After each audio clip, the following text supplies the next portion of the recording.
Shalom, Shalom, and welcome. Welcome to Endtime Reflections. If you're tuning in for the first time, my name is Symmanayah, and these are the words I'm compelled to present before a set-apart awakening nation. A nation of those who seek to do the will of the Almighty Creator, the one who is the beginning and the end. Yahuah, the Almighty Father.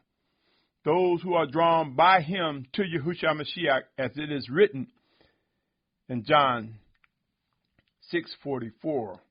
If this describes you, I consider you my brother or my sister.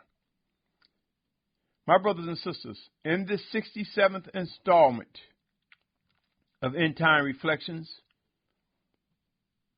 I want to present to you two simple words that are packed with strong meaning. Those words are picked and pulled. Picked and pulled. I present the case of how one of the purposes of the 7 major feast days, specifically the Feast of First Fruit, is recognized in the words of pick and pull. These words are important words during times as we are witnessing today. But before I continue in this podcast, let me say this. The views expressed in this podcast do not necessarily reflect the owners, management, and or shareholders of this media platform. With that said, my brothers and sisters, there are so many things we take for granted that have been given us as examples for growing strong in set-apartness. I want you to take a moment and ask yourself, what comes to mind when you hear or read the words picked and pulled? I invite you to pause and prayerfully identify what comes to mind regarding the words picked and pulled. Now consider these words as they relate to first fruits. Come listen, hear, and witness words that just may shed some light on things necessary regarding end-time tasks that we are to recognize and identify in the coming days ahead, if not already. Let's get into some scriptures. Many of you hear me say that the major feast days present a good vetting blueprint for not only us to examine ourselves daily, but also those whom we are in fellowship with. And this segment of picked and pulled, as I stated, I believe is related to the Feast of First Fruits. Come with me to Leviticus 23rd chapter, verse 10 through 13. Leviticus chapter 23rd, the 23rd chapter, verse 10 through 13. It says, "Speak to the children of Yashar'al, and you shall say to them, when you come into the land which I have given you, you shall reap its harvest. Then you shall bring a sheaf of the first fruits of your harvest to the priest. And he shall wave the sheaf before Yahuah for your acceptance. On the morrow after the Sabbath, the priest waves it. And on a day when you wave the sheaf, you shall prepare a male lamb, a year old, a perfect one, as an ascending offering to Yahuah. And its grain offering, 2/10 of an ephah of the fine flour mixed with oil, an offering made by fire to Yahuah, a sweet fragrance. And its drink offering, 1/4 of a hin of wine, the first fruit." How can you harvest first fruits if you do not have the skills to identify when it's time to harvest? If you cannot identify what is he's talking about. So we must be able to identify not only the fruit or the grain for the harvest, we must know how to harvest it, my brothers and sisters. We must know how to pick it, pull it, and put it to use. Otherwise, it's incomplete. Ezekiel 44:30. Come with me, O set-apart family. Listen to these words. Turn with me to Ezekiel 44:30.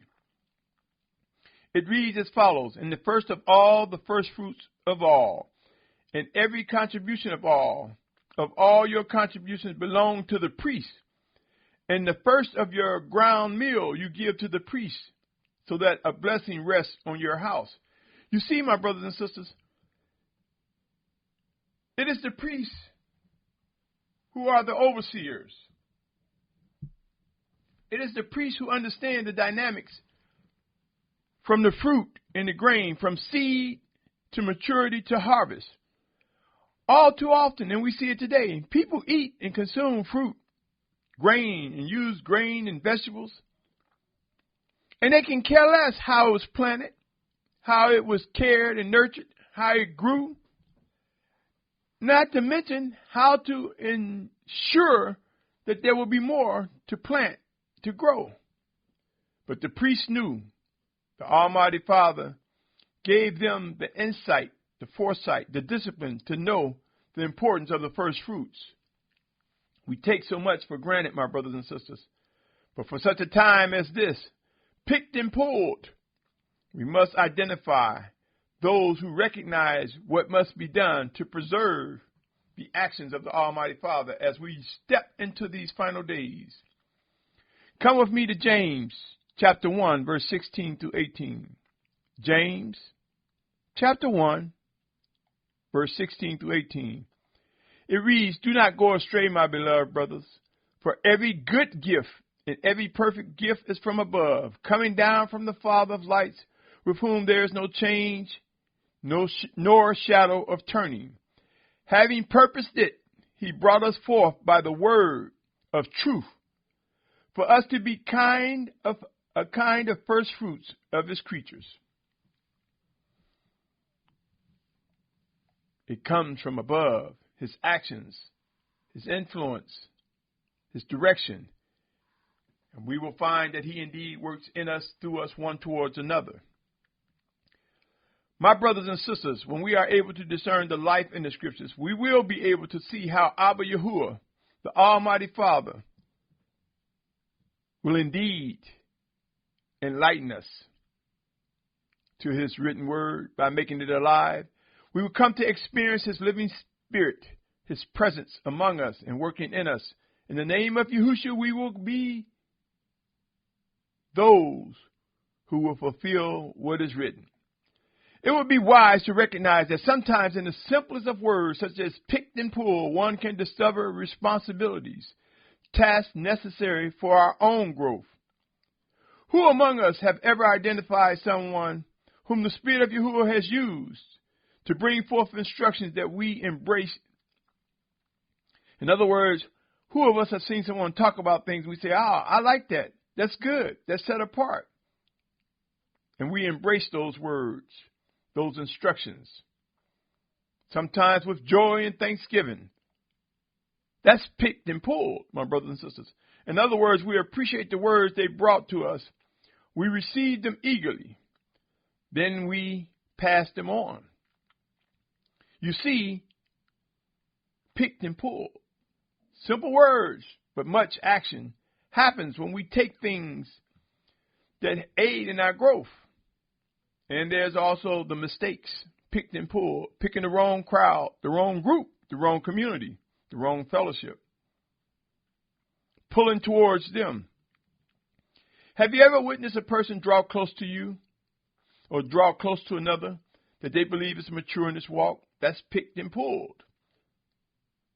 We identify individuals who add to our walk pertaining to set-apartness by picking them out. And we pull at them in our own sort of way. You see the function, the action. But we must recognize during these end times, my brothers and sisters, let us choose carefully the things we pick, the things we pull. Yashar'al, O set-apart family, yes, I know I'm redundant, but let these words sink in. For as end time come, before you lay your hands on someone, before you embrace and jump into a community, a camp, or a fellowship, before you pull at them, examine, identify, vet, my brothers and sisters. Lest you find yourself in the wrong place at the wrong time for such a time as this. The living guide that Yahuwah sent in Yahusha's name will come before us. Those who are obedient, we will find that there are chosen guides that will teach us, instruct us, and guide us. While there are individuals who like to say things are simple, they fail to realize that our flesh war against the spirit, thus making things that are simple difficult to work with. My brothers, in our pursuit of answers as end times get intense, who has given thought to what must be done with anything that is picked and pulled? If you were to gather first fruits, what will you do with them? Will you give thought to the seed in them in order to plant more? There's a reason the Almighty Father Yahuah chose for us to give first fruits to the priests, as I mentioned earlier. Believe it or not, the priests understood the details. And if we are to be as priests for such a time as this, reflecting the Spirit of Yahuah, working in us in the name of Yahusha, then we must understand the dynamics of the first fruits. We must identify the purpose of growth and harvest and good stewardship to the things that the Almighty Father give us. Let us not take those who are called by the Almighty Father, chosen to provide direction for such a time as this. Yashar'al, set-apart family, there are many of us who are unaware that our action speaks one language, but our words say something different. You see, many are going to be surprised that the pure lip is what defines the function, the action.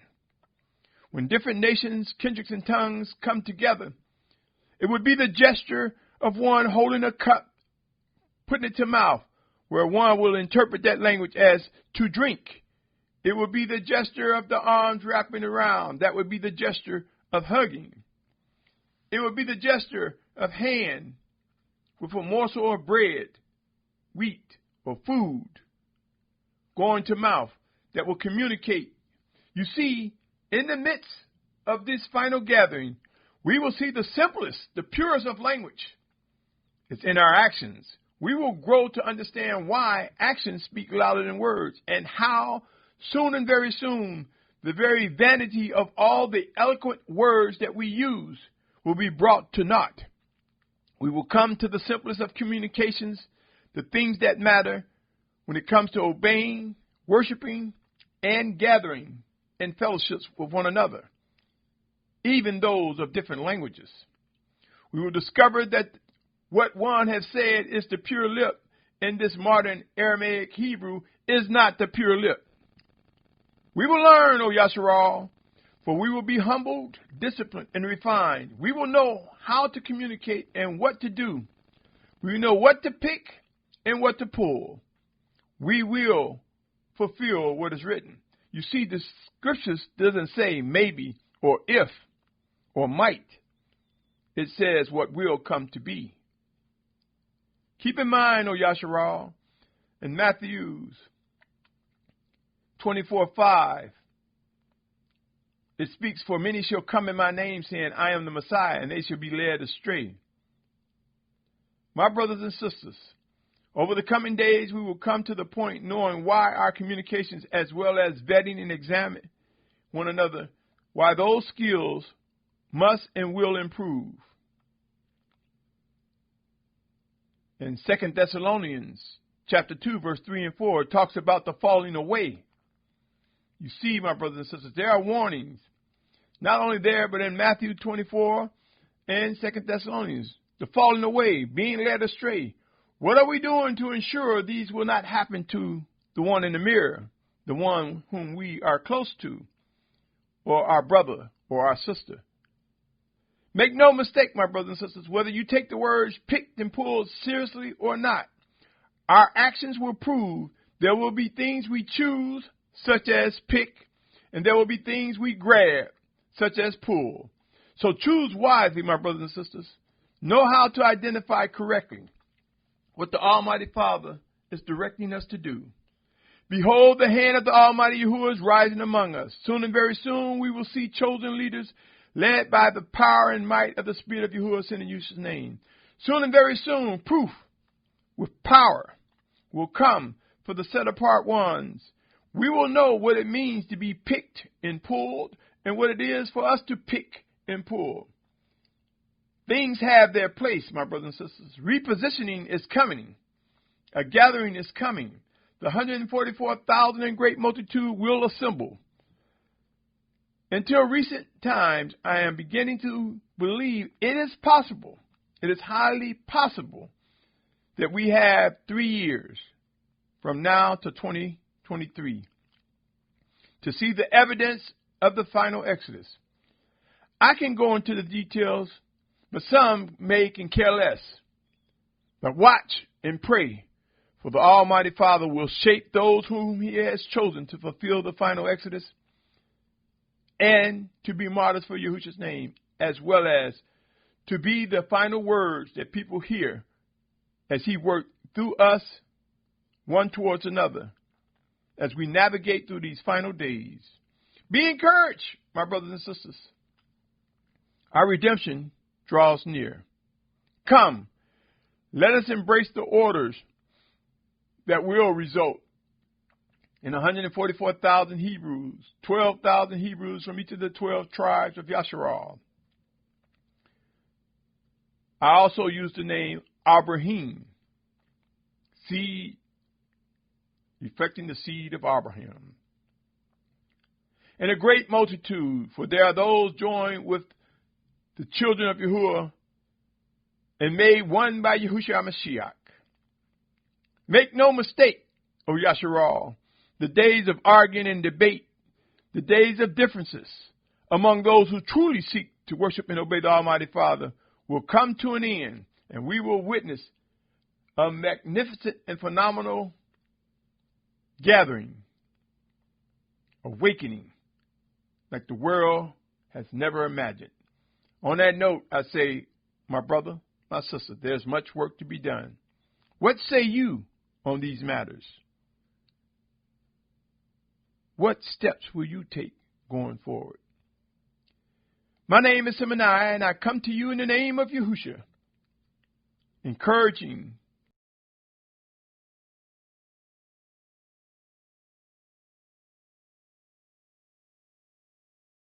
those who are drawn by the Almighty Father to seek to discern and obey readily. On that note, I say to you, Shalum.